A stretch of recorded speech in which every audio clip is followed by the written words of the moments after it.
வணக்கம் ஜோதிட அன்பர்களே. வரும் பிப்ரவரி 5ஆம் தேதி செவ்வாய் பெயர்ச்சி நடக்கிறது.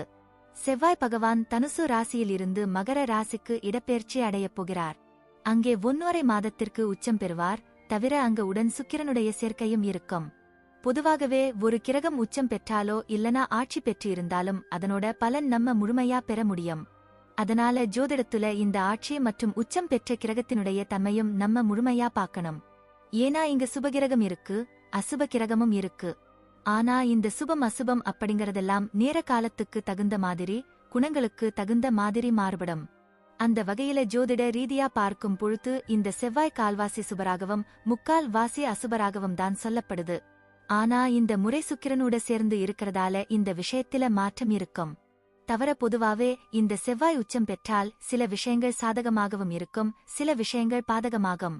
அதுலயும் ஒவ்வொரு ராசி ரீதியாகவும் அதனுடைய ஸ்தான பலங்களின் அடிப்படையில் பார்க்கும் பொழுது இந்த பலங்களும் சில விதங்கள்ல மாறுபடவே செய்யும். அப்படி ஒவ்வொரு ராசிக்கும் என்ன மாதிரியான பலங்கள் இருக்கும் அப்படிங்கறது பத்தி பார்க்கலாம். இந்த வீடியோ உங்களுக்கு பிடித்திருந்தா மறக்காம லைக் பண்ணுங்க, ஷேர் பண்ணுங்க, சேனலை சப்ஸ்கிரைப் பண்ணுங்க. தனுசு ராசி. தனுசு ராசிக்கு செவ்வாய் 5 மற்றும் 12ஆம் இடங்களுக்கு அதிபதி ஆவார்.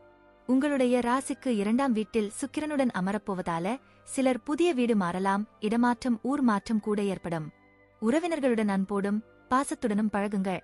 பேச்சாற்றல் நிறைந்திருக்கும், பேச்சில் ஆர்வமும் கலகலப்பு தன்மையும் ஏற்படும். இருந்த போதிலும் பேச்சில் கவனமாக இருங்க, யாரிடமும் கோபமாக பேச வேண்டாம். சகோதரர் சகோதரிகளிடம் விட்டுக் கொடுத்து போங்கள், வீண் விவாதங்களை தவிருங்கள். குடும்பத்தில் சுப விரயங்கள் அதிகரிக்கும், அதே நேரம் பொருளாதாரத்தில் முன்னேற்றமும் இருக்கும். சிலருக்கு சேமிப்பின் மூலமாக ஆதாயம் ஏற்படும். குழந்தைகள் வாழ்வில் முன்னேற்றம் உண்டாகும், குழந்தைகள் வழியே மதிப்பு மரியாதை உயரும்.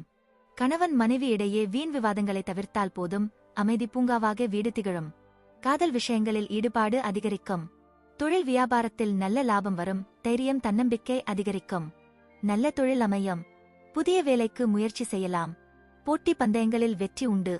நன்றி, வணக்கம், வாழ்க வளமுடன்.